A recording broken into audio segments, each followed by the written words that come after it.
তুমি আল্লাহর ভয়ে জেনা বাদ দিলা, আল্লাহর কাছেই চাইলা, ধৈর্য আল্লাহর জন্যই ধরলা, আশা আল্লাহর কাছেই করো, তিনি কি তোমাকে ফিরাবে?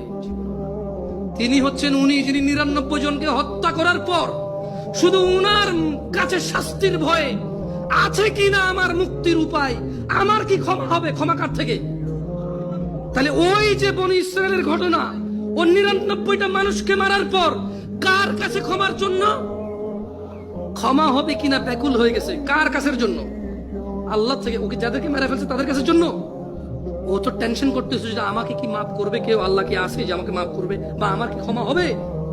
৯৯টা মারার পরও কি ক্ষমা পাবো আমি? আল্লাহ কি ওর জন্য জমিনকে কাছে করে দেয় নাই? এই মাটি তুমি এক চুল নাড়তে পারবা? এই জমিন তুমি এক চুল নাড়তে পারবা? ভাই আমার, তুমি কি বনি ইসরায়েলের ওই ৯৯ জন হত্যাকারীর চাইতে নিজেকে খারাপ মনে করো?